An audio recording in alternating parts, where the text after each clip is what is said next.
아저씨가 사시는 집 이름이 초록지붕집이라고 하셨어요. 전 초록지붕집에 대해 궁금한 걸 다 여쭤봤어요. 주변에 나무가 많다고 하시더라고요. 전 뛸 듯이 기뻤어요. 전 나무가 정말 좋아요. 고아원 근처에는 나무 같은 나무가 하나도 없었거든요. 하얗게 칠한 울 같은 걸 둘러놓은 작고 앙상한 볼품없는 나무들이 다였어요. 거기는 나무들도 꼭 고아 같아요. 그 나무들을 보면 울고 싶어져요. 오늘 아침은 그 나무들을 두고 떠나야 해서 슬펐어요. 아저씨도 그런 것들하고 적는 적 있으시죠?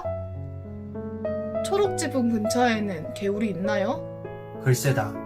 그래, 집 바로 아래 하나 있구나.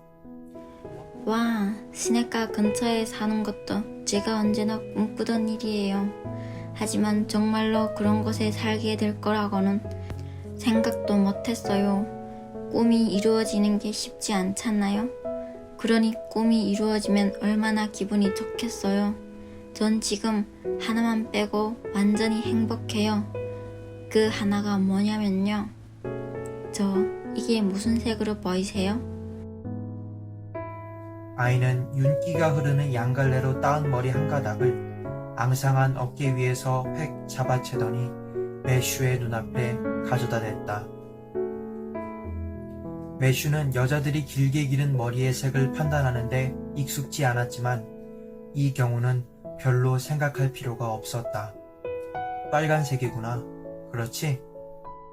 아이는 따은 머리를 등 뒤로 넘기며 평생 마음속 깊숙이 박혀있던 슬픔을 발끝에서부터 모두 토해내듯 한숨을 쉬었다. 그리고 체념한 투로 말했다. 맞아요. 빨간색이에요. 이제 제가 왜 완벽하게 행복할 수 없는지 아시겠죠? 머리가 빨간 사람은 행복할 수 없어요. 저는 다른 건 별로 신경 안 써요. 죽은 게 투성인 것도, 눈동자가 초록색인 것도, 빼빼 마른 것도 말이에요. 그런 건 없다고 상상하면 되니까요. 전 제 얼굴빛이 장미꽃잎처럼 아름답고 눈동자는 별빛처럼 반짝이는 보랏빛이라고 상상할 수 있어요. 하지만 빨강머리는 다른 걸로 상상이 안 돼요.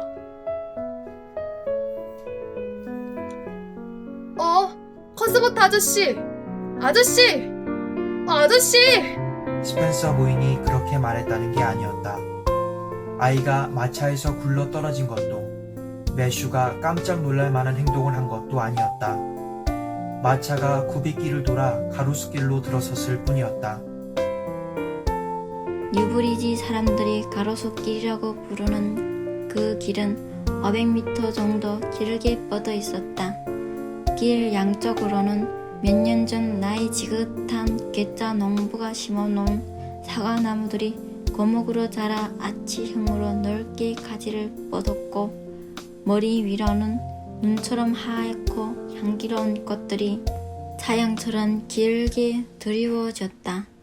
우거진 나뭇가지들 아래로 자줏빛 항don이 가득 깃들었고 멀리 앞쪽에는 노을이 짙게 물든 하늘이 마치 대성당 벽돌 끝의 커다란 장미문양 창문처럼 언뜻언뜻 보였다. 그 아름다운 광경에 아이는 말문이 막힌 듯했다. 아이는 마차에 앉아 몸을 뒤로 젖히고 야윈 두 손을 꽉 움켜잡은 채 황홀한 얼굴로 하얗게 빛나는 장관을 마주했다. 마차가 가로수길을 벗어나 뉴브리지로 향하는 긴 비탈길을 내려가는 동안에도 아이는 미동도 없이 입을 다물고 있었다. 아직도 황홀경에서 빠져나오지 못한 얼굴로 서쪽 하늘 노을을 아득히 응시하고 있었다. 아이의 두 눈은 붉게 불타오르는 하늘을 수려하게 뒤덮고 지나가는 환영들을 보고 있었다. 커스버트 아저씨, 지금 지나온 건 말이에요. 그 하얀 길, 그게 뭐예요? 글쎄다. 가로수길을 말하는 게로구나. 예쁜 길이지. 매슈는 잠시 곰곰이 생각하다 대답했다. 예쁘다고요? 예쁘다는 말로는 모자라요.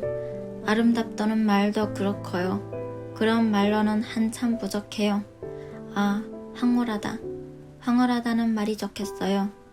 여태껏 제가 뭔가를 보고 더 멋지게 상상할 수 없었던 건 그 길이 처음이에요. 여기가 가득 찬 느낌이었어요. 아이는 한 손을 가슴에 얹으며 말했다. 여기가 좀 이상하게 아팠는데 기분 좋게 아픈 거였어요. 아저씨도 기분 좋게 아팠던 적 있나요? 글쎄다.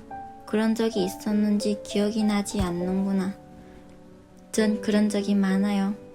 굉장히 아름다운 걸 볼 때마다 그렇거든요. 그런데 저렇게 예쁜 길을 가로수길이라고 부르면 안 될 것 같아요. 그런 이름에는 아무런 의미도 없잖아요. 저 길의 이름은 그러니까 기쁨의 하얀 길이 어울리겠어요. 이게 더 상상력이 들어간 멋진 이름 같지 않으세요? 전 어떤 사람이나 장소의 이름이 마음에 들지 않으면 새로운 이름을 상상해서 늘 그 이름으로 생각해요. 이제 집에 거의 다 왔단다. 초록 지붕집은 말하지 마세요. 아이가 허겁지겁 말을 막으며 매슈가 들어올리던 팔을 붙잡고는 가리키는 곳을 보지 않으려는 듯 눈까지 질끈 감았다. 제가 맞춰볼게요. 맞출 자신 있어요. 아이는 눈을 뜨고 주위를 두리번거렸다. 두 사람은 언덕마루에 올라서 있다.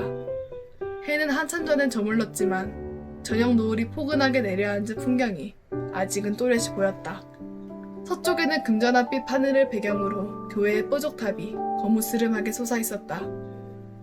밑으로는 작은 골짜기가 있었고 골짜기 너머로 완만하게 쭉 뻗은 비탈에는 아담한 농장들이 드문드문 자리 잡고 있었다. 아이는 동경과 염원이 가득 담긴 눈으로 농가를 하나하나 쓸어보았다. 그리고 마침내 아이의 눈이 길가에서 훌쩍 떨어진 왼쪽의 어느 한 곳에 머물렀다. 황혼이 내린 수풀이 주변을 둘러싸고 있었지만 그 속에서도 하얀 꽃이 활짝 핀 나무들이 어슴푸레 보였다. 구름 한 점 없이 맑은 남서쪽 하늘에 수정처럼 아름다운 크고 하얀 별 하나가 미래를 약속하는 길잡이의 등불처럼 반짝거렸다. 저 집이죠. 맞죠?